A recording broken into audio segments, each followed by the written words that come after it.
Welcome to all my dear friends. मैं तुलसी रायपाल आप लोगों के समक्ष एज ए मैथ्स टीचर क्या फ्रेंड, जैसे आप लोग है ना, एक दूसरे से सीखना होता है। मैथ्स में क्वेश्चन एक होता है, मेरी अलग स्ट्रेटजी होती है, किसी टीचर की अलग स्ट्रेटजी होती है, आपकी अपनी स्ट्रेटजी होती है। उसको सॉल्व करने का अपना अलग तरीका होता है, कैसे सॉल्व करना है, ठीक है ना। उसी वे में हम लोग चलेंगे, कुछ क्वेश्चंस को आगे बढ़ाएंगे। ये मेरा यूट्यूब का नया चैनल है और इस चैनल की पहली क्लास है, तो आप सभी लोग इसको प्यार और मोहब्बत दीजिए, चैनल को भी और क्लास को भी पढ़िए। लास्ट तक क्वेश्चन इस वीडियो को देखिए और सारे क्वेश्चंस आपको अच्छे मिलेंगे। और ये मैं दावे के साथ कह सकता हूँ कि अगर आप कंटिन्यू पढ़ोगे तो मैं आपके साथ रहूंगा। फ्री क्लासेस आपको मैथ्स की पूरी कंप्लीट मिलेंगी, जिसमें मैथ्स अर्थमेटिक और एडवांस दोनों पोर्शन कंप्लीट कराया जाएगा। आप किसी भी एग्जाम को क्रैक करना चाहते हो तो उसके लिए परफेक्ट कोर्स होगा। आप इसमें आसानी से ज्वाइन करिए और अच्छे से पढ़िए, ठीक है ना। कोई भी प्रॉब्लम होती है आप लिख सकते हो, पूछ सकते हो, मैं उस पर बताता रहूंगा। चलिए मैं अर्थमेटिक की पार्ट को उठाता हूं, ठीक है, जिसको अंक गणित बोलते हैं।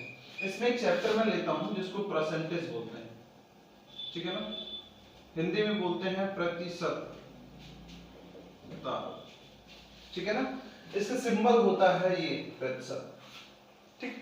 देखिए किसी भी प्रतिशत मतलब प्रति 100 पर, ठीक है ना, प्रति 100 पर जो मान लिया जाता है उसी को प्रतिशत कहते हैं। जैसे समझिए, मैं आपको बताता हूं प्रतिशत में समझने के लिए कि आपको सबसे पहले आना चाहिए फ्रैक्शन, ठीक है ना।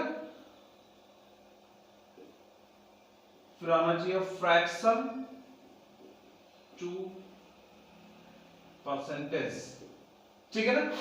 और आपको एक चीज और आनी चाहिए जिसको कहते हैं परसेंटेज टू फ्रैक्शन, ठीक है ना। क्लियर है। अब फ्रैक्शन क्या है इसको हमें समझना है। फ्रैक्शन का मतलब होता है भिन्न, सीधे सीधे शब्दों में हिंदी में हम बोलते हैं उसको भिन्न, ठीक है। जब कभी भी किसी भी प्रतिशत मान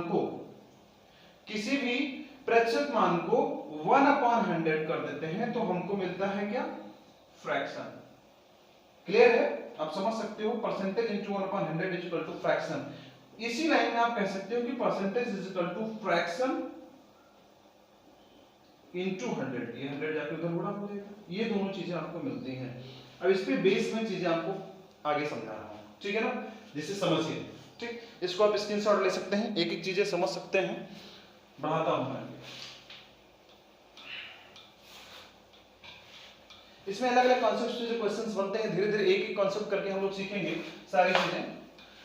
देखिए पहले फ्रैक्शन में हम बात करेंगे, सबसे पहले आता है 100%। 100% का मतलब होता है कोई भी मान जो पूर्ण अपने आप में होता है वो 100% होता है, ठीक है ना। जैसे मैं अगर कहता हूं ये पेन 2 रुपए की है तो इसकी जो कीमत है ये 100% है, ठीक है ना, अपने आप में। मैं कहता हूं ये 50 ग्राम का मार्कर है तो इसका मतलब इसका वेट जो है 100% वो 50 ग्राम होगा, ठीक है। कोई भी संपूर्ण मान 100% होता है। अब इसको हमने अभी आपको जस्ट बताया है कि percentage into 1/100 is equal to होता है फ्रैक्शन, ठीक है।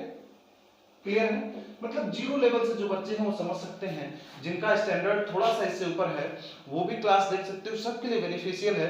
लेकिन अगर आप चाहते हैं तो स्किप कर सकते हैं और नेक्स्ट क्लासेस का वेट करते रहिए, आपके स्टैंडर्ड के क्वेश्चन जरूर आपको मिलने वाले हैं। इसको आप देखिए कह सकते हो कि 100 इंटू 1/100, तो यू कैन से 100 से कैंसिल आउट हो जाएगा, 1 मिल जाएगा, फ्रैक्शन माने आएगा। अब आप इसको फिर आगे ले जाओगे तो जैसे मैं कहता हूं 50%, ठीक है ना। तो 50% क्या हो जाएगा, आप कह सकते हो कि 50 गुणे 1/100, 50 से काटोगे 2, 1/2 आएगा। इसी लाइन में आप बढ़ते जाओगे तो आप कैसे भी कोई भी मान निकालना चाहो, 25 गुणे 1/100 तो ये 25 × 100 1/4 मिल जाएगा। आप इसी में बढ़ोगे 33:1/3% तो आपका ये हो जाएगा 100/3 गुणे 1/100, 100 से 100 कैंसिल हो जाएगा, 1/3 आ जाएगा, ठीक है ना। आप 20% लेना चाहोगे इसी में तो ये हो जाएगा 20 गुणे 1/100, 20 से काटोगे 5, 1/5 आ जाएगा, ठीक। चलिए इस पे बेस में पूरी चीज आपको मैं अलग से एक